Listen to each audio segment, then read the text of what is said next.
Welcome my dear students. അപ്പോൾ നമ്മളിന്ന് financial market എന്നുള്ള ചാപ്റ്ററിൽ റിമൈനിങ് ടോപ്പിക്സ് ആണ് റിവൈസ് ചെയ്യുന്നത്. അപ്പോൾ ഇതിൽ നമുക്ക് കണ്ടിന്യൂ ചെയ്യാം സെക്കൻഡറി മാർക്കറ്റിൻ്റെ ഒബ്ജക്റ്റീവ്സ് ആൻഡ് ഫങ്ഷൻസ്. ഓക്കെ, അപ്പോൾ വീഡിയോ കംപ്ലീറ്റ് ആയിട്ട് കാണണം. നിങ്ങളുടെ അഭിപ്രായങ്ങൾ കമൻറ്റ് ചെയ്യാം, ഇഷ്ടപ്പെട്ടെങ്കിൽ ലൈക്ക് ചെയ്യണം. Okay, functions of stock exchange. അപ്പോൾ ഇവിടെ എന്തൊക്കെയാണ് സ്റ്റോക്ക് എക്സ്ചേഞ്ചിൻ്റെ ഇമ്പോർട്ടൻറ്റ് ഫങ്ഷൻസ് നോക്കാം. First one, provides liquidity and marketability. The stock exchange provides a platform where sale and purchase of existing securities take place. അപ്പോൾ നമ്മൾ already പറഞ്ഞതാണ് second hand securities അല്ലെങ്കിൽ already issue ചെയ്ത securities deal ചെയ്യുന്ന മാർക്കറ്റാണ് എന്ത് stock exchange എന്ന് പറയുന്നത് അല്ലേ. അപ്പോൾ അതിന് സെക്കൻഡ് ഹാൻഡ് സെയിൽ ചെയ്യാനായിട്ട് അല്ലെങ്കിൽ എക്സിസ്റ്റിംഗ് സെക്യൂരിറ്റീസിൻ്റെ പർച്ചേസ് ആൻഡ് സെയിൽ ചെയ്യാനായിട്ട് ഉള്ളൊരു മാർക്കറ്റ് പ്ലേസ് ആണ് എന്ത് സ്റ്റോക്ക് എക്സ്ചേഞ്ച് എന്ന് പറയുന്നത്. അതുകൊണ്ട് തന്നെ അങ്ങനെയുള്ള സെക്യൂരിറ്റിക്ക് മാർക്കറ്റബിലിറ്റി ഉണ്ടാക്കുന്നു. Then facilitates conversion of securities to cash and as when required അല്ലേ. സെക്യൂരിറ്റീസ് ക്യാഷായിട്ട് കൺവേർട്ട് ചെയ്യാൻ എപ്പോഴാണോ ഇൻവെസ്റ്റേഴ്സിന് ആയിരിക്കാനും ക്യാഷായിട്ട് കൺവേർട്ട് ചെയ്യേണ്ടത് അപ്പോൾ ആ ഒരു ടൈമിൽ കൺവേർട്ട് ചെയ്യാനുള്ള ഫെസിലിറ്റി സ്റ്റോക്ക് എക്സ്ചേഞ്ചിലൂടെയാണ് കിട്ടുന്നത്. Then provides an opportunity for investors to disinvest and reinvest. ഡിസിൻവെസ്റ്റ് ചെയ്യാനും റീഇൻവെസ്റ്റ് ചെയ്യാനും ഒക്കെയുള്ള, അതുകൊണ്ട് ഈ പർച്ചേസ് ചെയ്യാനും സെയിൽ ചെയ്യാനും അല്ലേ, ഇഷ്ടമുള്ളപ്പോൾ പർച്ചേസ് ചെയ്യാം, ഇഷ്ടമുള്ളപ്പോൾ സെയിൽ ചെയ്യാം. അപ്പം അങ്ങനെയുള്ളൊരു ഓപ്പർച്യൂണിറ്റി കിട്ടുന്നതും സ്റ്റോക്ക് എക്സ്ചേഞ്ച് ഉള്ളതുകൊണ്ടാണ്. Then renders liquidity and marketability to securities already existing in the market. അപ്പോൾ സെക്യൂരിറ്റീസ് അതിൻ്റെ പ്രൈസ് വേരി ചെയ്യുന്നതനുസരിച്ചിട്ട് സെക്യൂരിറ്റീസ് കൂടുതൽ മാർക്കറ്റബിൾ ആക്കാനും അതിൻ്റെ ലിക്വിഡിറ്റി എൻഹാൻസ് ചെയ്യാനും അല്ലെങ്കിൽ ഇംപ്രൂവ് ചെയ്യാനും ഒക്കെ ഹെൽപ്ഫുൾ ആവുന്നത് സ്റ്റോക്ക് എക്സ്ചേഞ്ചസ് തന്നെയാണ്. ഇനി നെക്സ്റ്റ് ഫംഗ്ഷനായിട്ട് പറയുന്നത് ഡിറ്റർമിനേഷൻ ഓഫ് പ്രൈസ് ഡിറ്റർമിനേഷൻ. സെക്യൂരിറ്റീസിൻ്റെ പ്രൈസ് ഡിറ്റർമൈൻ ചെയ്യുക എന്നുള്ളൊരു ഫംഗ്ഷൻ അതും സ്റ്റോക്ക് എക്സ്ചേഞ്ച് ആണ് ചെയ്യുന്നത് എന്നാണ് ഇവിടെ പറയുന്നത്. അപ്പോൾ സ്റ്റോക്ക് എക്സ്ചേഞ്ച് ഉള്ളത് കൊണ്ട് സെക്യൂരിറ്റീസിൻ്റെ പ്രൈസ് ഫിക്സേഷൻ എളുപ്പമാണ്. നമുക്കറിയാം ഇപ്പോൾ ഒരു ഷെയറിൻ്റെ ഇത്ര വാല്യൂ അല്ലെങ്കിൽ ഡിബഞ്ചറിന് ഇത്ര റുപ്പീസ് വാല്യൂ. അപ്പോൾ ഈ വാല്യൂസ് ഒക്കെ ഫിക്സ് ചെയ്യുന്നത് എങ്ങനെയാണ് അല്ലേ. ഇപ്പോൾ കമ്മോഡിറ്റീസ് മാർക്കറ്റിൽ നമുക്കറിയാം കമ്മോഡിറ്റീസിന് പ്രൈസ് ഫിക്സ് ചെയ്യുന്നതിന് കുറേ ഫാക്ടേഴ്സ് അഫക്റ്റഡ് ആണ്, അതനുസരിച്ചിട്ടാണ് പ്രൈസ് ഫിക്സ് ചെയ്യുന്നത് അല്ലേ. അതേപോലെ തന്നെ ഇവിടെയും ഒരു പ്രൈസ് ഫിക്സേഷൻ സ്ട്രാറ്റജി ഉണ്ട്. അപ്പോൾ അത് സ്റ്റോക്ക് മാർക്കറ്റാണ് അത് മെയിൻറ്റെയിൻ ചെയ്യുന്നത്. Then fair and safe market. അപ്പോൾ തീർച്ചയായിട്ടും ഇൻവെസ്റ്റേഴ്സിന് പ്രൊട്ടക്ഷൻ കൊടുക്കുക, ആ ഒരു പർപ്പസിൽ തന്നെ സേഫ് ആയിട്ടുള്ളൊരു മാർക്കറ്റ്, സെക്യൂരിറ്റീസിന് സേഫ് ആയിട്ടുള്ളൊരു മാർക്കറ്റ് പ്രൊവൈഡ് ചെയ്യുക. വെൽ റെഗുലേറ്റഡ് ആയിട്ടുള്ള വെൽ ഡിഫൈൻഡ് ആയിട്ടുള്ള ഒരു ലീഗൽ ഫ്രെയിം വർക്കിലായിരിക്കും സെക്യൂരിറ്റീസ് എന്ത് ചെയ്യുന്നത് പർച്ചേസ് ചെയ്യും സെയിൽ ചെയ്യുകയും ചെയ്യുന്നത്. അത് സ്റ്റോക്ക് എക്സ്ചേഞ്ചസിൻ്റെ ഹെൽപ്പോടു കൂടിയാണ്. Then facilitates economic growth. തീർച്ചയായിട്ടും പർച്ചേസും സെയിലും ബാലൻസ് ചെയ്തുകൊണ്ട് അല്ലെങ്കിൽ എക്കണോമിക് ഗ്രോത്തിനെ ഇംപ്രൂവ് ചെയ്യുന്ന രീതിയിൽ സെക്യൂരിറ്റീസിൻ്റെ ആ പർച്ചേസ് ആൻഡ് സെയിൽ അല്ലെങ്കിൽ ട്രാൻസാക്ഷൻസ് ഫെസിലിറ്റേറ്റ് ചെയ്യുക എന്നുള്ളതും സ്റ്റോക്ക് എക്സ്ചേഞ്ചിൻ്റെ ഫങ്ഷനാണ്. അപ്പോൾ അതായത് സേവിങ്സ് പ്രൊഡക്റ്റീവ് ഇൻവെസ്റ്റ്മെൻ്റ് ആയിട്ട് കൺവേർട്ട് ചെയ്യാനായിട്ടുള്ള ഒരു മീഡിയേറ്ററായിട്ട് വർക്ക് ചെയ്യാണ് ആര് നമ്മുടെ സ്റ്റോക്ക് എക്സ്ചേഞ്ചസ് എന്ന് പറയുന്നത്. ഓക്കെ, അപ്പോൾ അങ്ങനെ കമ്പനിയുടെ ക്യാപിറ്റൽ ഫോർമേഷനും അതുപോലെ തന്നെ ഓർഗനൈസേഷൻ്റെ അല്ലെങ്കിൽ ഒരു കൺട്രിയുടെ ഓവറോൾ എക്കണോമിക് ഗ്രോത്തിനും അത് ഹെൽപ്ഫുള്ളാണ്. നെക്സ്റ്റ് വൺ പറയുന്നത് spreading of equity cult. The stock exchange encourages people to invest in securities by regulating new issues, providing investor education and better trading practices. So തീർച്ചയായിട്ടും പബ്ലിക്കിന് ഇൻഫർമേഷൻ കൊടുക്കുക, പബ്ലിക്കിന് ആവശ്യമായുള്ള പ്രൊട്ടക്ഷൻ മെഷേഴ്സ് എടുക്കുക, പബ്ലിക്കിനെ encourage ചെയ്യുക invest ചെയ്യാനായിട്ട് അല്ലേ. New issues especially new issues regulate ചെയ്യുക, ഇതെല്ലാം സ്റ്റോക്ക് എക്സ്ചേഞ്ചസിൻ്റെ അഡീഷണൽ ഫങ്ഷൻസ് ആയിട്ട് പറയാൻ പറ്റുന്ന കാര്യങ്ങളാണ്. The next one, scope for speculation. A certain degree of healthy speculation is essential to maintain the continuous process of the demand and supply of securities, and this function is performed by the stock exchange. ഇപ്പോൾ speculation എന്ന് പറയുന്നത് ഒരു പരിധിവരെ അത് ആവശ്യമാണ്, healthy ആയിട്ടുള്ള speculation ആവശ്യമാണ്.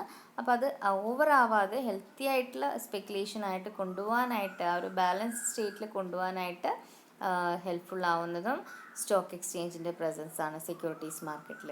അപ്പോൾ ഇതൊക്കെയാണ് ഓവറോൾ നമുക്ക് സെക്യൂരിറ്റീസ് മാർക്കറ്റ് സ്റ്റോക്ക് എക്സ്ചേഞ്ച് എൻ്റെ മെയിൻ ആയിട്ടുള്ള ഫങ്ഷൻസ് ആയിട്ട് പറയാൻ പറ്റും. അപ്പോൾ ഇവിടെ മെയിൻ ആയിട്ടുള്ള ഒരു കാര്യം ഇത് തന്നെയാണ്, ഇൻവെസ്റ്റേഴ്സിന് protection, maximum protection to the investors. അപ്പോൾ അതിനനുസരിച്ചിട്ടായിരിക്കും ഇവിടെ സെക്യൂരിറ്റീസ് മാർക്കറ്റിൽ ഈ ഡീലിങ്സ് എല്ലാം നടക്കേണ്ടത്. അപ്പോൾ നമുക്കിനി trading procedure at the stock exchange നോക്കാം. അപ്പോൾ ട്രേഡിംഗ് നോർമലി സ്റ്റോക്ക് എക്സ്ചേഞ്ചിൽ ഇപ്പോൾ ഷെയറോ ഡിബഞ്ചറോ നമുക്ക് പർച്ചേസ് ചെയ്യണം, ഒരു ഇൻഡിവിജ്വലിന് പർച്ചേസ് ചെയ്യണമെന്നുണ്ടെങ്കിൽ ഒരു ബ്രോക്കർ ആവശ്യമാണ്. ഒരു ബ്രോക്കറിലൂടെയാണ് നമുക്കത് ട്രാൻസാക്ഷൻ ആക്റ്റീവ് ആക്കാൻ സാധിക്കുക. അപ്പോൾ അതുകൊണ്ടാണ് ഫസ്റ്റ് സ്റ്റെപ്പായിട്ട് സെലക്ഷൻ ഓഫ് ബ്രോക്കർ പറയുന്നത്. അപ്പോൾ ഈ ബ്രോക്കർ എന്ന് പറയുന്നത് സെക്യൂരിറ്റീസ് എക്സ്ചേഞ്ച് ബോർഡ് ഓഫ് ഇന്ത്യയിൽ രജിസ്റ്റേർഡ് ആയിട്ടുള്ളതായിരിക്കണം. അതൊരു ഇൻഡിവിജ്വൽ ആവാം, ഒരു ഫിനാൻഷ്യൽ ഓർഗനൈസേഷൻ ആവാം, പാർട്ട്ണർഷിപ്പ് ബിസിനസ് ആവാം, അല്ലെങ്കിൽ ജോയിൻറ്റ് സ്റ്റോക്ക് കമ്പനി ആവാം. അപ്പോൾ ഇവരൊക്കെ ഒരു ബ്രോക്കറുടെ റോളിൽ നമ്മൾ ഹെൽപ്പ് ചെയ്യുന്ന ടീംസാണ്. അപ്പോൾ ഫസ്റ്റ് സെലക്ഷൻ ഓഫ് ബ്രോക്കർ, ഒരു ബ്രോക്കറെ സെലക്ട് ചെയ്യാം. ഇതിൽ സെക്കൻഡ് സ്റ്റെപ്പായിട്ട് പറയുന്നത് ഓപ്പണിംഗ് ഡിമാറ്റ് അക്കൗണ്ട്. അതായത് ബ്രോക്കറെ സെലക്ട് ചെയ്തതിന് ശേഷം ഒരു ഡിമാറ്റ് അക്കൗണ്ട് ഡെപ്പോസിറ്ററി പാർട്ടിസിപ്പൻറ്റുമായിട്ട് ഓപ്പൺ ചെയ്യാന്നുള്ളതാണ് നെക്സ്റ്റ് സ്റ്റെപ്പിൽ പറയുന്നത്. അതിന് കാരണം ഇപ്പോൾ സെക്യൂരിറ്റീസ് എല്ലാം അല്ലെങ്കിൽ ട്രാൻസാക്ഷൻസ് എല്ലാം ഇലക്ട്രോണിക് വേയിലാണ്, ഇലക്ട്രോണിക് ഫോമാറ്റിലാണ് ഇതെല്ലാം ഇഷ്യൂ ചെയ്യുന്നത്. അതുകൊണ്ടാണ് ഈ ഡിമാറ്റ് അക്കൗണ്ട് ഓപ്പൺ ചെയ്യുന്നത്. അപ്പോൾ നമ്മൾക്ക് നമ്മളുടെ ബ്രോക്കറുടെ ഗൈഡൻസിൽ അല്ലെങ്കിൽ ബ്രോക്കർ നമ്മൾക്ക് വേണ്ടിയിട്ട് ഈ ഡിമാറ്റ് അക്കൗണ്ട് ഓപ്പൺ ചെയ്തു തരുന്നു. തേർഡ് സ്റ്റെപ്പായിട്ട് പറയുന്നത് പ്ലേസിങ് ഓർഡർ ഫോർ സെക്യൂരിറ്റീസ്. അതായത് സെക്യൂരിറ്റീസ് നമ്മൾ ഓർഡർ ചെയ്യുന്നു, അത് തന്നെ. അപ്പോൾ നമ്മൾക്ക് ബ്രോക്കറുടെ ഹെൽപ്പിൽ നമുക്ക് ഓർഡർ ചെയ്യാം. അതല്ലെങ്കിൽ ബ്രോക്കർ നമുക്ക് അതിനുള്ള ഫെസിലിറ്റീസ് പ്രൊവൈഡ് ചെയ്തിട്ടുണ്ടെങ്കിൽ നമുക്ക് എന്ത് ചെയ്യാം, ബ്രോക്കറുടെ പേരിൽ നമ്മൾക്ക് വേണ്ടിയിട്ട് സെക്യൂരിറ്റീസ് ഓർഡർ ചെയ്യാം. അപ്പോൾ ഇതിൻ്റെ അകത്ത് ഇൻസ്ട്രക്ഷൻസ് എല്ലാം ക്ലിയർ ആയിരിക്കണം. അപ്പോൾ ഫോർ എക്സാമ്പിൾ ഇപ്പോൾ എ ലിമിറ്റഡ് എന്നുള്ളൊരു കമ്പനിയുടെ ഷെയർ 100 ഷെയർസാണ്. അതിന് നമ്മൾ ഓർഡർ ചെയ്യുന്നത് 100 ഷെയർസ്. അത് പ്രൈസ് എന്ന് പറയുന്നത് ഒരു 100 ഓർ ബിലോ 100 ആ ഒരു റേഞ്ചിലാണെന്നുണ്ടെങ്കിൽ നമ്മൾക്ക് വേണ്ടിയിട്ട് ആ ഒരു കമ്പനിയുടെ ആ ഒരു റേഞ്ചിലുള്ള സെക്യൂരിറ്റീസ് ഏതാണെന്ന് ബ്രോക്കർ കണ്ടുപിടിച്ച് തരും. എന്നിട്ട് നമ്മൾക്കത് പർച്ചേസ് ചെയ്യാൻ താല്പര്യമുണ്ടെങ്കിൽ നമ്മൾക്ക് എന്ത് ചെയ്യാം, ആ ഒരു സെക്യൂരിറ്റീസ് നമുക്ക് ഓർഡർ കൊടുക്കാം. അപ്പോൾ അതിനുശേഷം ബ്രോക്കർ നമുക്ക് ഓർഡർ കൺഫർമേഷൻ സ്ലിപ്പ് സെൻഡ് ചെയ്ത് തരും. ഇനി ഫോർത്ത് സ്റ്റെപ്പായിട്ട് പറയുന്നത് എക്സിക്യൂട്ടിംഗ് ദ ഓർഡർ. അതായത് ഇപ്പോൾ നമ്മൾ ഏത് സെക്യൂരിറ്റി ആണെന്ന് സെലക്ട് ചെയ്തു, അത് നമ്മൾ ബ്രോക്കറെ അറിയിച്ചു. അപ്പോൾ വിത്തിൻ 24 hours ബ്രോക്കർ എന്ത് ചെയ്യും, നമുക്ക് വേണ്ടിയിട്ട് ആ ഓർഡർ എക്സിക്യൂട്ട് ചെയ്യും. അപ്പോൾ നമുക്ക് ബ്രോക്കറെ കോൺട്രാക്ട് നോട്ട് ഇഷ്യൂ ചെയ്യുന്നുണ്ട്. അതൊരു ഇമ്പോർട്ടൻറ്റ് ഡോക്യുമെൻ്റ് ആണ്. ആ കോൺട്രാക്ട് നോട്ടിൽ നമ്മൾ ഏത് കമ്പനിയുടെ എത്ര ഷെയർ എന്ന് പർച്ചേസ് ചെയ്യുന്നു ഇങ്ങനെയുള്ള ഡീറ്റെയിൽസ് എല്ലാമുള്ള ഒരു ഡോക്യുമെൻ്റ് ആണ് കോൺട്രാക്ട് നോട്ട് എന്ന് പറയുന്നത്. അപ്പോൾ എന്തെങ്കിലും ലീഗൽ അല്ലെങ്കിൽ എന്തെങ്കിലും ഇഷ്യൂസ് വരുവാണെന്നുണ്ടെങ്കിൽ ഈ കോൺട്രാക്ട് നോട്ട് ഒരു എവിഡൻസ് ആയിട്ട് കീപ്പ് ചെയ്യാവുന്നതാണ്. ലാസ്റ്റ് സ്റ്റേജാണ് സെറ്റിൽമെൻറ്റ്. അതായത് ഇവിടെയാണ് റിയലി ഫണ്ട് എക്സ്ചേഞ്ച് ചെയ്യുന്ന സെക്യൂരിറ്റീസ് റിയൽ ആയിട്ടുള്ള എക്സ്ചേഞ്ച് നടക്കുന്ന ഒരു സ്റ്റേജാണ് സെറ്റിൽമെൻറ്റ് എന്ന് പറയുന്നത്. അപ്പോൾ ഈ സെറ്റിൽമെൻറ്റ് രണ്ട് രീതിയിൽ ചെയ്യാം, ഓൺ ദി സ്പോട്ട് ചെയ്യാം, ഫോർവേഡായിട്ടും ചെയ്യാം. അപ്പോൾ ഓൺ ദ സ്പോട്ട് സെറ്റിൽമെൻറ്റ് എന്ന് പറഞ്ഞാൽ T+2 ഡേ എന്ന് പറയും. അതായത് ട്രാൻസാക്ഷൻ നടന്ന ആ ഡേ മുതൽ 2 ദിവസത്തിനുള്ളിൽ 2 വർക്കിംഗ് ഡേയുടെ ഉള്ളിൽ സെറ്റിൽ ചെയ്യുന്നതാണത് T+2 ഓൺ ദ സ്പോട്ട് എന്ന് പറയുന്നത്. ഫോർവേഡ് സെറ്റിൽമെൻറ്റ് ആകുമ്പോഴത്തേക്കും ട്രാൻസാക്ഷൻ നടന്ന് ചെറിയൊരു ഗ്യാപ്പ് ഉണ്ടാവും, ഒരു ഫ്യൂച്ചർ ഡേറ്റിലായിരിക്കും എന്ത് ചെയ്യാം, സെറ്റിൽമെൻറ്റ് ചെയ്യാം. ഓക്കെ, അപ്പോൾ ഇങ്ങനെയാണ് ഒരു ട്രേഡിംഗ് പ്രൊസീജിയർ സ്റ്റോക്ക് എക്സ്ചേഞ്ചിൽ നടക്കുന്നത്. അപ്പോൾ ഇവിടെ ഈ ഡിമാറ്റ് അക്കൗണ്ട് ഓപ്പൺ ചെയ്യുന്ന കാര്യം നമ്മൾ സെക്കൻഡ് സ്റ്റെപ്പിൽ പറഞ്ഞിരുന്നു. അതുമായിട്ട് കൺസേൺ ചെയ്ത് വരുന്ന ഒരു ടോപ്പിക് ഉണ്ട്, ഡീമെറ്റലൈസേഷൻ. എന്താണത്? Securities held by the investor in the physical form are cancel and the investor is given an electronic entry or number so that he can hold it as an electronic balance in an account. This process holding securities in an electronic form is called dematerialization. നമ്മൾ already പറഞ്ഞതാണ്, physical ഫോമിലല്ല ഇപ്പോൾ securities issue ചെയ്യുന്നത്. അപ്പോൾ electronic ഫോമിൽ securities issue ചെയ്യുന്ന ആ പ്രോസസ്സിനെയാണ് actually എന്ത് വിളിക്കുന്നത്, ഡീമെറ്റലൈസേഷൻ എന്ന് വിളിക്കുന്നത്. ഓക്കെ, ഇനി നമ്മുടെ നെക്സ്റ്റ് ടോപ്പിക്കാണ് national stock exchange. The National Stock Exchange of India was established in 1992. It is recognized as a stock exchange in 1993 and commenced operations from 1994. Established ചെയ്ത് 1992-ലാണ്, സ്റ്റോക്ക് എക്സ്ചേഞ്ച് ആയിട്ട് അറിയപ്പെടുന്നത് 1993 അതിൻ്റെ ആക്ടിവിറ്റീസ് ഓപ്പറേഷൻസ് സ്റ്റാർട്ട് ചെയ്യുന്നത് 1994 ഓർത്തിരിക്കാൻ എളുപ്പമാണ്, continuous years ആണ് അല്ലേ. It was set up by financial institutions like bank, insurance companies and other financial intermediaries. അപ്പോൾ ഇതിൽ മെയിൻ ടീംസ് എന്നൊക്കെ പറയുന്നത് ഇവരൊക്കെ തന്നെയാണ്, ഫിനാൻഷ്യൽ ഇൻസ്റ്റിറ്റ്യൂഷൻസും ബാങ്ക്സും ഇൻഷുറൻസ് കമ്പനീസും ആൻഡ് അതർ ഫിനാൻഷ്യൽ ഇൻ്റർമീഡിയറീസും. ഓക്കെ, അപ്പോൾ എന്തൊക്കെയാണ് ഈ നാഷണൽ സ്റ്റോക്ക് എക്സ്ചേഞ്ചിൻ്റെ മെയിൻ ആയിട്ടുള്ള objectives? NSE aims at establishing a country-wide facility for trading of all types of securities. അപ്പം നമ്മുടെ നേഷൻ വൈഡ് ആയിട്ട് എല്ലാ സെക്യൂരിറ്റീസിനും എല്ലാ ടൈപ്പ് ഓഫ് സെക്യൂരിറ്റീസും ഡീൽ ചെയ്യാൻ പറ്റുന്ന ഒരു പ്ലേസ് ആണ് NSE എന്ന് പറയുന്നത്, national stock exchange. It ensures that all investors get equal access to the securities market through a proper communication network. അപ്പോൾ ഇവിടെയും ഓൺലൈൻ ആയിട്ടുള്ള ട്രാൻസാക്ഷൻ തന്നെയാണ്, എല്ലാവർക്കും ഈക്വലായിട്ട് ആക്സസ് കിട്ടുന്ന ഒരു സെക്യൂരിറ്റി മാർക്കറ്റായിട്ടാണ് പറയുന്നത്. It provides for an electronic trading system which is fair, efficient and transparent. വളരെ transparent ആയിട്ടുള്ള എഫിഷ്യൻ്റ് ആയിട്ടുള്ള ഒരു electronic trading system of securities, അതാണ് നമുക്ക് NSEയിൽ കാണാൻ സാധിക്കുക. It enables shorter settlement cycles and book entry settlements for trading and securities. വളരെ shorter settlement cycles നമുക്കിവിടെ കാണാൻ പറ്റും നാഷണൽ സ്റ്റോക്ക് എക്സ്ചേഞ്ചിൽ. അതുപോലെ തന്നെ it ensures that various operations and activities meet international stock exchange standard. അപ്പോൾ ഇൻ്റർനാഷണൽ സ്റ്റോക്ക് എക്സ്ചേഞ്ച് സ്റ്റാൻഡേർഡ് അതുമായിട്ട് മത്സരിക്കാൻ പറ്റുന്ന രീതിയിലുള്ള ഒരു അങ്ങനെ ആ ഒരു രീതിയിലുള്ള ആക്ടിവിറ്റീസ് അല്ലെങ്കിൽ ഓപ്പറേഷൻസ് ആണ് ഇവിടെ നടക്കുന്നത്, നാഷണൽ സ്റ്റോക്ക് എക്സ്ചേഞ്ചിൽ നടക്കുന്നത്. ഓക്കെ, ഈ നാഷണൽ സ്റ്റോക്ക് എക്സ്ചേഞ്ച് മെയിനായിട്ടും രണ്ട് സെഗ്മെൻറ്റ്സ് ആയിട്ടാണ് പറയുന്നത്, ഹോൾസെയിൽ ഡെറ്റ് മാർക്കറ്റ് സെഗ്മെൻറ്റും ക്യാപിറ്റൽ മാർക്കറ്റ് സെഗ്മെൻറ്റ്. ഇപ്പോൾ ഹോൾസെയിൽ ഡെറ്റ് മാർക്കറ്റ് സെഗ്മെൻറ്റ് എന്ന് പറഞ്ഞിട്ടുണ്ടെങ്കിൽ ഫിക്സഡ് ഇൻകം സെക്യൂരിറ്റീസിൻ്റെ പ്ലാറ്റ്ഫോമാണ്. ഇപ്പോൾ state development loans, bonds, public sector bonds, corporate debentures, commercial papers, central government security, zero coupon bonds, ഇതെല്ലാം എക്സ്ചേഞ്ച് ചെയ്യാൻ പറ്റുന്ന ഒരു പ്ലാറ്റ്ഫോമാണ് നാഷണൽ സ്റ്റോക്ക് എക്സ്ചേഞ്ചിൽ ഹോൾസെയിൽ ഡെറ്റ് മാർക്കറ്റ് സെഗ്മെൻറ്റ് എന്ന് പറയുന്നത്. ക്യാപിറ്റൽ മാർക്കറ്റ് സെഗ്മെൻറ്റ് ആണെങ്കിൽ equity shares, preference shares, debentures, ഇതൊക്കെയാണ് ഇവിടെ ക്യാപിറ്റൽ മാർക്കറ്റ് സെഗ്മെൻറ്റിൽ മെയിനായിട്ടും ഡീൽ ചെയ്യുന്നത്. അപ്പോൾ അങ്ങനെ രണ്ട് സെഗ്മെൻ്റ് ആയിട്ടാണ് നാഷണൽ സ്റ്റോക്ക് എക്സ്ചേഞ്ച് വർക്ക് ചെയ്യുന്നത്. അപ്പോൾ ഇനി നമ്മൾ നോക്കാൻ പോകുന്നത് securities exchange board of India. എന്താണ് securities exchange board of India, എന്തൊക്കെയാണ് മെയിൻ ഒബ്ജക്റ്റീവ്സ് ആൻഡ് ഫങ്ഷൻസ്? ഇപ്പോൾ ഈ ഒരു ടോപ്പിക്കിൽ നിന്ന് മിക്ക എക്സാംസിനും ബോർഡ് എക്സാംസിനും ക്വസ്റ്റ്യൻസ് ചോദിച്ച് കാണാറുണ്ട്. Securities exchange board of India വളരെ ഇമ്പോർട്ടൻ്റ് ആയിട്ടുള്ള ഒരു ടോപ്പിക് തന്നെയാണ്. ഓക്കെ, അപ്പം securities exchange board of India stock market regulate ചെയ്യുന്ന ഒരു അപ്പെക്സ് ബോഡിയാണെന്ന് നമുക്കറിയാം. അപ്പോൾ ഇത് എസ്റ്റാബ്ലിഷ് ചെയ്ത് 1988 പക്ഷേ ഒരു സ്റ്റാറ്റ്യൂട്ടറി ഫോമിലേക്ക് സ്റ്റാറ്റ്യൂട്ടറി സ്റ്റാറ്റസ് വന്നത് 1992 ഓക്കെ, ഇത് securities exchange board of India act 1992 അനുസരിച്ചിട്ടാണ് വർക്ക് ചെയ്യുന്നത്. അപ്പം മെയിനായിട്ടുള്ള ഫങ്ഷൻ, മെയിനായിട്ടുള്ള ഒബ്ജക്റ്റീവ് അല്ലെങ്കിൽ മോട്ടോ എന്ന് പറയുന്നത് എന്താ? Promoting orderly and healthy growth of the securities market. Securities മാർക്കറ്റിൻ്റെ growth, healthy growth or orderly growth. Okay, and also investor protection. അപ്പോൾ സെക്യൂരിറ്റീസ് മാർക്കറ്റ് ഇത്ര സ്മൂത്തായിട്ട് ഫങ്ഷൻ ചെയ്യുന്നതിൽ തീർച്ചയായിട്ടും ഇൻവെസ്റ്ററിന് ഇമ്പോർട്ടൻസ് കൊടുക്കണം, ഇൻവെസ്റ്റർ സേഫ്റ്റിക്ക് അല്ലെങ്കിൽ ഇൻവെസ്റ്റർ പ്രൊട്ടക്ഷന് ഇമ്പോർട്ടൻസ് കൊടുക്കണം. അപ്പോൾ ഇതൊക്കെയാണ് മെയിനായിട്ടുള്ള ഒബ്ജക്റ്റീവായിട്ട് പറയുന്നത്. അപ്പോൾ ഇനിയുണ്ട് ഒബ്ജക്റ്റീവ്സ്, നമുക്ക് 1 by 1 ആയിട്ട് നോക്കാം. First one, regulation. Securities Exchange Board of India regulates the functions of stock exchange and securities market in order to ensure orderly functioning. അപ്പോൾ ഈ സ്റ്റോക്ക് എക്സ്ചേഞ്ച് അല്ലെങ്കിൽ സെക്യൂരിറ്റീസ് മാർക്കറ്റ് റെഗുലേറ്റ് ചെയ്യുക എന്നുള്ളൊരു ഫങ്ഷനാണ്, എന്നുള്ളൊരു ആക്ടിവിറ്റി, അതൊരു ഒബ്ജക്റ്റീവായിട്ട് പറയുന്നുണ്ട്. Then protection. Securities Exchange Board of India protects the rights and interests of the investors as well as tries to guide and educate them.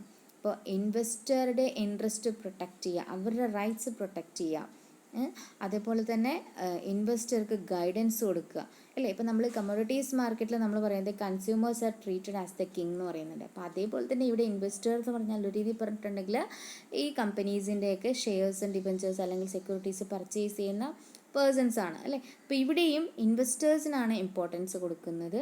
Investor protection and investor guidance education. ഇതൊക്കെ സെബിയുടെ ഒബ്ജക്റ്റീവായിട്ട് പറയുന്നു. മറ്റൊന്ന് prevention. എന്താണ് prevent ചെയ്യുന്നത്? One of the major objective of SEBI is to check malpractices such as insider trading, violation of rules and non adherence to the companies act. ഇപ്പോൾ securities മാർക്കറ്റിലും malpractices നടക്കാം അല്ലേ? അപ്പോൾ ആ മാൽ പ്രാക്ടീസസ് ഒക്കെ എന്ത് ചെയ്യാം? മിനിമൈസ് ചെയ്യുക അല്ലെങ്കിൽ അതൊരു പരിധിവരെ അവോയ്ഡ് ചെയ്യാം. ഇനി കമ്പനീസ് ആക്ട് വയലേറ്റ് ചെയ്ത് ചെയ്യുന്നുണ്ടെങ്കിൽ, ഏതെങ്കിലും കമ്പനീസ് ആക്ട് വയലേറ്റ് ചെയ്ത് സെക്യൂരിറ്റീസ് ഡീലിങ്സ് ചെയ്യുന്നുണ്ടെങ്കിൽ അത് കണ്ടുപിടിക്കുക, അത് തടയുക. അപ്പോൾ ഇതൊക്കെയാണ് മറ്റൊരു ഒബ്ജക്റ്റീവായിട്ട് പറയുന്നത്.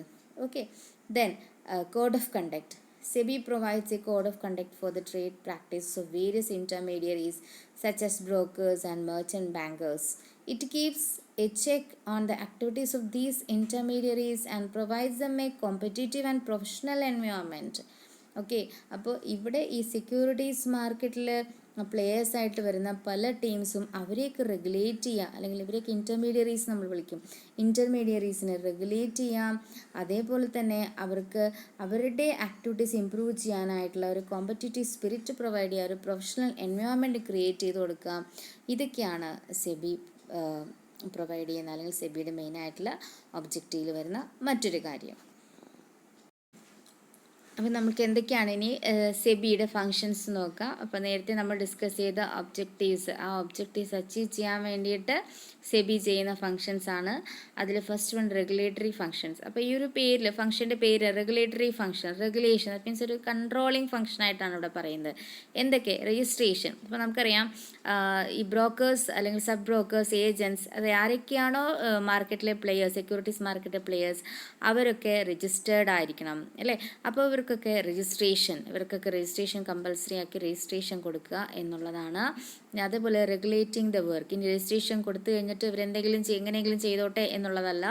ഈ പറയുന്ന ബ്രോക്കേഴ്സും സബ് ബ്രോക്കേഴ്സും മെർച്ചൻ്റ് ബാങ്കേഴ്സും അണ്ടർ റൈറ്റേഴ്സ് അല്ലെങ്കിൽ ഏതൊക്കെ ഇൻ്റർമീഡിയറീസ് ഉണ്ടോ അവരെല്ലാം ഒറ്റ വാക്കി പറയുകയാണെങ്കിൽ ഇൻ്റർമീഡിയറീസ്. അപ്പോൾ ഇൻ്റർമീഡിയറീസ് വർക്ക് ചെയ്യുന്നത് അവർ പ്രോപ്പറായിട്ട് വർക്ക് ചെയ്യുന്നുണ്ടോ എന്ന് വെച്ചിട്ടുണ്ടെങ്കിൽ രാവിലെ 8 മണി മുതൽ വൈകിട്ട് 5 മണി വർക്ക് ചെയ്യുന്നുണ്ടോയെന്നല്ല, അവർ വർക്ക് ചെയ്യുന്ന രീതി പ്രോപ്പറാണോ, ആക്ട് പറയുന്ന അനുസരിച്ചിട്ടാണോ ഇവർ ചെയ്യുന്നത്, റൂൾസ് ആൻഡ് റെഗുലേഷൻസ് അനുസരിച്ചിട്ടാണ് വർക്ക് ചെയ്യുന്നത്, ഇങ്ങനെയുള്ള കാര്യങ്ങളൊക്കെ മനസ്സിലാക്കുക, അതെല്ലാം പരിശോധിക്കുക. അതുപോലെ റെഗുലറായിട്ടുള്ള എൻക്വയറീസ് അല്ലെങ്കിൽ ഓഡിറ്റ്സ് ഒക്കെ കണ്ടക്ട് ചെയ്യുക. ഇതൊക്കെയാണ് റെഗുലേറ്റിംഗ് വർക്ക് എന്നുള്ളതിൽ പറയുന്നത്. അടുത്തത് ലെവിങ് ഫീസ്. അപ്പോൾ ആക്ട് അനുസരിച്ചിട്ട് എന്താണോ ഫീസ്, ആ ഫീസ് ലെവി ചെയ്യുക, ദെൻ ചാർജ് ചെയ്യുക, അതൊക്കെയാണ്. Then regulation by legislation. Securities contract act 1956, SEBI performs various legislative functions delegated by the government of India. Government of India prescribe ചെയ്തിരിക്കുന്ന കുറച്ച് ലെജിസ്ലേറ്റീവ് ഫങ്ഷൻസ് ഉണ്ട്. അപ്പോൾ ആ ഫങ്ഷൻസ് എല്ലാം റെഗുലേറ്റ് ചെയ്യുക എന്നുള്ളതും സെക്യൂരിറ്റീസ് എക്സ്ചേഞ്ച് ബോർഡ് ഓഫ് ഇന്ത്യയുടെ റെഗുലേറ്ററി ഫങ്ഷൻസിൽ പറയുന്നതാണ്. നെക്സ്റ്റ് ഫങ്ഷൻ എന്ന് പറയുന്നത് ഡെവലപ്മെൻറ്റ് ഫങ്ഷൻ. ഡെവലപ്മെൻറ്റ് അതായത് ഇംപ്രൂവ്മെൻറ്റ് അല്ലേ? എങ്ങനെയൊക്കെയാണ് ഇംപ്രൂവ്മെൻറ്റ് കൊടുക്കുക? Training, research and flexible approach. അപ്പോൾ ട്രെയിനിങ് ആർക്കാണ്? Securities exchange board of India provides training and development programmes for intermediaries of the securities market. അപ്പോൾ നേരത്തെ പറഞ്ഞ ബ്രോക്കേഴ്സും സബ് ബ്രോക്കേഴ്സും അണ്ടർ റൈറ്റേഴ്സ് അല്ലേ, ഇവരൊക്കെയാണ് ഇൻ്റർമീഡിയറീസ്, മെർച്ചൻ്റ് ബാങ്കേഴ്സ്, ഇവരൊക്കെ. അപ്പോൾ ഇവർക്കൊക്കെ ട്രെയിനിങ് പ്രൊവൈഡ് ചെയ്യാം. എന്തിനു വേണ്ടിയിട്ട്? സെക്യൂരിറ്റീസ് മാർക്കറ്റിൻ്റെ ഹെൽത്തി ഗ്രോത്തിന് വേണ്ടിയിട്ട്. അടുത്തത് research. SEBI conducts research on various important areas of the securities market, reports of which are then published. The reports by SEBI help investors and other market players in decision making with regards to the investment. അപ്പം SEBI എന്ത് ചെയ്യുന്നു? Researches conduct ചെയ്യുന്നു. Okay, അപ്പോൾ എന്നിട്ട് reports prepare ചെയ്യുന്നു, അത് publish ചെയ്യുന്നു. അപ്പോൾ ഇതൊക്കെ ഇൻവെസ്റ്റേഴ്സിന് ഹെൽപ്ഫുൾ ആവും അല്ലേ? ഇൻവെസ്റ്റേഴ്സിന് ഡിസിഷൻ മേക്കിങ്ങിന് ഹെൽപ്ഫുൾ ആവുന്ന രീതിയിൽ റിസർച്ച് കണ്ടക്ട് ചെയ്ത് റിപ്പോർട്ട്സ് പ്രസൻറ്റ് ചെയ്യുന്നു. ഇതും ഡെവലപ്മെൻറ്റ് ഫംഗ്ഷനിൽ വരുന്നതാണ്. Then flexible approach. SEBI has adopted a flexible approach towards various activities of the securities market. For instance, it has permitted internet trading and IPOs, initial public offerings അല്ലേ. This encourages the development of the capital market. അപ്പോൾ സെബി ഒരു flexible ആയിട്ടുള്ള അപ്രോച്ചാണ് കാണിക്കുന്നത്. എന്താണോ presently നടക്കുന്നത് അതിനനുസരിച്ചിട്ട് ഉള്ള changes വരുത്തുന്നു എന്നുള്ളതും ഡെവലപ്മെൻറ്റ് ഫംഗ്ഷനിൽ പറയുന്നതാണ്. മറ്റൊരു ഇമ്പോർട്ടൻറ്റ് ഫംഗ്ഷനാണ് പ്രൊട്ടക്റ്റീവ് ഫംഗ്ഷൻ. പ്രൊട്ടക്ഷൻ എന്തൊക്കെയാണ്? Prohibition. SEBI keeps an eye on various activities and operations in the securities market. It works towards prohibiting fraudulent and unfair trade practices. അപ്പോൾ അൺഫെയർ ആയിട്ടുള്ള ആക്ടിവിറ്റീസ് സെക്യൂരിറ്റീസ് മാർക്കറ്റിൽ നടക്കുന്നുണ്ടെങ്കിൽ അതൊക്കെ control ചെയ്യാം, അതൊക്കെ avoid ചെയ്യുക, തടയുക, ഇതൊക്കെയാണ് പറയുന്നത്. Then checks on insider trading. Sometimes an individual connected with the company spreads crucial information regarding it. Such leak of information may adversely affect the share price of the company. Such a practice is known as insider trading. SEBI keeps control on such activities and imposes penalties as and when required. അപ്പം crucial ആയിട്ടുള്ള information അത് spread ചെയ്ത് അത് ഷെയറിൻ്റെ പ്രൈസിനെ അഡ്വേഴ്സായിട്ട് affect ചെയ്യുന്നുണ്ടെങ്കിൽ ആ ഒരു പ്രാക്ടീസിനെയാണ് നമ്മൾ insider trading എന്ന് പറയുന്നത്. സോ ഒരു തരത്തിൽ പറഞ്ഞിട്ടുണ്ടെങ്കിൽ ഒരു ബ്ലാക്ക് മാർക്കറ്റിംഗ് പോലെ ഒരു നെഗറ്റീവ് പ്രാക്ടീസാണത് അല്ലേ. അപ്പോൾ അങ്ങനെയുള്ള പരിപാടികളൊക്കെ നടക്കുന്നുണ്ടെങ്കിൽ അത് തടയുക, അതിനൊക്കെ കൺട്രോൾ ചെയ്യുക, അത് കണ്ടുപിടിക്കപ്പെട്ടാൽ അതിന് വേണ്ടിയിട്ടുള്ള പെനാലിറ്റീസ് കൊടുക്കുക എന്നുള്ളതൊക്കെയാണ് പ്രൊട്ടക്റ്റീവ് ഫംഗ്ഷനിൽ പറയുന്നത്. Then protection and promotion. SEBI works towards promoting fair trade practices. അത് നമ്മൾ ബിഗിന് മുതൽ തന്നെ പറയുന്നതാണ്. സെക്യൂരിറ്റീസ് മാർക്കറ്റ് സ്മൂത്ത് ആയിട്ട് ഫംഗ്ഷൻ ചെയ്യിക്കുക എന്നുള്ളതാണ് ഈ സെബിൻ്റെ റോൾ എന്ന് പറയുന്നത്. It provides A code of conduct four intermediaries അല്ലേ. ഇൻ്റർമീഡിയറീസ് എങ്ങനെയായിരിക്കണം, ഓരോ ഇൻവെസ്റ്ററുടെ അടുത്തു നിന്നുള്ള ഡീലിങ്സ് എങ്ങനെയായിരിക്കണം, അവർക്കൊരു കോഡ് ഓഫ് കണ്ടക്ട് ഡിസ്ക്രൈബ് ചെയ്ത് വെച്ചിട്ടുണ്ട്. Then SEBI also undertakes many steps to protect the investors. അപ്പോൾ എന്തൊക്കെയാണ് ഇൻവെസ്റ്റേഴ്സിനെ പ്രൊട്ടക്റ്റ് ചെയ്യാനായിട്ട് ചെയ്യാൻ പറ്റുക അതെല്ലാം പ്രൊട്ടക്റ്റീവ് ഫംഗ്ഷനിലാണ് വരുന്നത്. അപ്പോൾ ഇതോടുകൂടെ നമ്മളുടെ ഈ ചാപ്റ്റർ റിവിഷൻ ഇവിടെ അവസാനിച്ചിരിക്കുകയാണ്. അപ്പോൾ ഈ ടോപ്പിക്സ് മനസ്സിലായെന്ന് കരുതുന്നു. നമ്മൾ ആപ്ലിക്കേഷൻ ക്വസ്റ്റ്യൻസ് ഓരോ ടോപ്പിക്കിൽ നിന്നും നമുക്ക് വരാവുന്നതാണ്, അല്ലെങ്കിൽ ആപ്ലിക്കേഷൻ ക്വസ്റ്റ്യൻസ് അല്ലെങ്കിൽ കേസ് സ്റ്റഡി ക്വസ്റ്റ്യൻസ് എന്ന് പറയും. അപ്പോൾ ഓരോ ടോപ്പിക്കും വളരെ ശ്രദ്ധയോടുകൂടെ നമ്മൾ കോൺസെപ്റ്റ് മനസ്സിലാക്കി പഠിച്ചു കഴിഞ്ഞാൽ നമുക്ക് ആപ്ലിക്കേഷൻ ക്വസ്റ്റ്യൻസ് ഈസി ആയിട്ട് അറ്റൻഡ് ചെയ്യാനായിട്ട് സാധിക്കും. So thanks for watching. Continue learning. By.